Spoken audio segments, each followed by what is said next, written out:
नमस्कार मित्रों।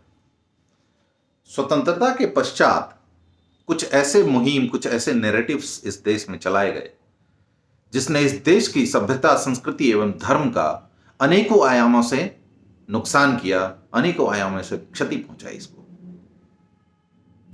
और यही कारण है कि आज हम उस छलावे में जीने का प्रयास कर रहे हैं जिसका आधार ही नहीं है।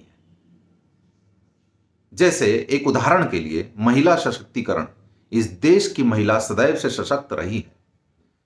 जब से इस सृष्टि की उत्पत्ति हुई है तब से महिला सशक्त है, चाहे मां लक्ष्मी के रूप में, चाहे शुंभ निशुंभ की का जब सर्वनाश करने के लिए मां ने दुर्गा का रूप लिया, चाहे महालक्ष्मी के रूप में प्रभु आदिदेव श्री विष्णु का के अर्धांगिनी बनी, तो कहीं भी महिलाओं को पीछे रखने का प्रयास नहीं किया गया।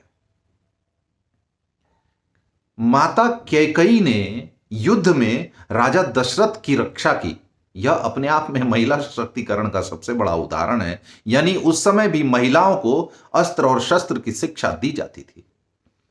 और वर्तमान यदि हम आधुनिक इतिहास में भी देखने का प्रयास करें तो आपको आधे से अधिक स्वतंत्रता सेनानी महिलाएं दिखेंगी। चाहे आप दुर्गा भाभी की बात कर लें, चाहे लक्ष्मीबाई की बात कर लें, और न जाने अनेक नाम हैं, उन सब का नाम लेना इतने कम समय में संभव नहीं होगा। लेकिन वह सभी महिलाएं इस देश को स्वतंत्र कराने में बराबरी का योगदान देकर बैठी हैं। ठीक है, आज कुछ राजनीतिक दल दावा करते हैं केवल उनके साथ जो लोग खड़े थे केवल वही स्वतंत्रता सेनानी थे। ऐसा है नहीं। लेकिन स्वतंत्रता के बाद जो महिला सशक्तिकरण का नंगा नाच इस देश में आरंभ हुआ, उसका दुष्परिणाम यह हुआ कि परिवारें टूटने लगी। महिलाएं जो ना भी होती थी इस परिवार का, उनके अंदर कुछ ऐसे विकार आ गए कि परिवार टूटने लगे। क्योंकि जिसके हाथ में सूत्र होता है, जैसे आपके देश का रक्षा अधिकारी होता है, जो भी सेना अध्यक्ष होता है, यदि वह गलत हो जाए तो पूरे देश की सुरक्षा में सेंध लग जाता है। उसी प्रकार परिवार को बनाने वाली महिलाएं होती हैं। बच्चे को जीजाबाई शिवाजी बनाती है। आप किसी बड़े से बड़े महापुरुष का उदाहरण ले लीजिए, उनकी माता का क्या योगदान रहा है यह आप जाकर देखें। लेकिन कुछ सांसारिक चीजों को दिखाकर उन्हें उनका पालन पोषण करना शोषण बताया जाने लगा। और यह अच्छा भी लगने लगा कुछ लोगों को, कुछ महिलाओं को, कुछ बच्चियों को। दुष्परिणाम क्या हुआ? आप आज कहीं भी चले जाएं, बड़ी कंपनियों के बाहर खड़ी होकर महिलाएं धूम्रपान करती हैं, नशा करती हैं। क्या यही बराबरी करना था? क्या नशा करने वाले या इस तरह की कलुषित मानसिकता वाले पुरुषों को समाज सम्मान देता था? यदि आज देता है तो गलत देता है, क्योंकि हमारे लिए धर्म आवश्यक है, व्यक्ति नहीं। और यह विधर्मी का कर्म है। भगवान राम ने कभी भी इस तरह की चीजों का सेवन नहीं किया। मर्यादा पुरुषोत्तम थे, यानी हमें उनके जैसा बनना है। तो जब पुरुष उस तरह के स्वीकार्य नहीं थे तो महिलाएं जो केंद्र बिंदु हैं परिवार का, वो उस तरह से कैसे स्वीकार कर ली जाएंगी?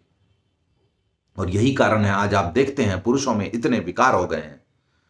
जिस प्रकार का, मैं ये नहीं कहता महिलाएं किस प्रकार की कपड़ा पहनती हैं, किस प्रकार रहती हैं, उसके कारण उनमें चरित्रहीनता आ रही है। लेकिन हाँ, उनके अंदर जो संस्कार की शिक्षा डाल सकती हैं माताएं, वो नहीं डाल रही हैं। क्योंकि अन्य जो उनके कमिटमेंट्स हैं, जो जिसके प्रति उनका जो उन्होंने समझ लिया है उनका दायित्व है, और जो मुख्य दायित्व था उसको छोड़ दिया है। उसके कारण ऐसे पुरुष उत्पन्न हो रहे हैं। क्योंकि पुरुष को चरित्रवान बनाना महिलाओं का काम है। पुरुषों का तो जो आप कह सकते हैं, इस बात पर विवाद हो सकता है कि क्या यह पिता का कर्म नहीं है। जी हां, हो सकता है। लेकिन माताओं का प्रभाव अपने बच्चों पर अधिक होता है। यह हमें इतिहास में अनेकों जगहों पर देखने को मिलेगा। इसलिए परिवार जोड़ने का कार्य महिलाएं पुनः अपने हाथों में ले, ताकि इस देश की सभ्यता और संस्कृति की रक्षा हो सके। दूसरी और महत्वपूर्ण बातें हैं जो अगले वीडियो में हम करेंगे। लेकिन यह समझना आवश्यक है कि इस तरह के छलावे में ना आए, चाहे वह जातिगत आधारित हो। अनेक ऐसे हम पुरुषों को मैंने देखा है, अनेक ऐसे बड़े व्यक्तियों को हमने देखा है जो कहते हैं, जिनके ऊपर कोई भी आप बात कहें तो वो कह देंगे दलित का अपमान है। भाई व्यक्ति समाज नहीं होता, व्यक्ति से समाज है, व्यक्ति समाज नहीं है। एक व्यक्ति गलत कर सकता है, एक ब्राह्मण का बच्चा यदि गलत करे, उसको यदि सजा मिले तो यह ब्राह्मणत्व का अपमान नहीं है। यह किसी राज्य के एक व्यक्ति को कुछ कह दिया जाए तो राज्य का अपमान नहीं है, अन्यथा हमारी सारी न्याय व्यवस्था ही चरमरा जाएगी।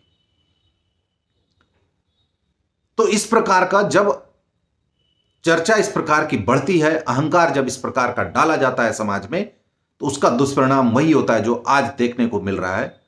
यदि हम इससे बाहर नहीं निकले तो सचमुच सचमुच हम एक ऐसे भ्रमजाल में जी रहे हैं जो हमारा विनाश सुनिश्चित करेगा।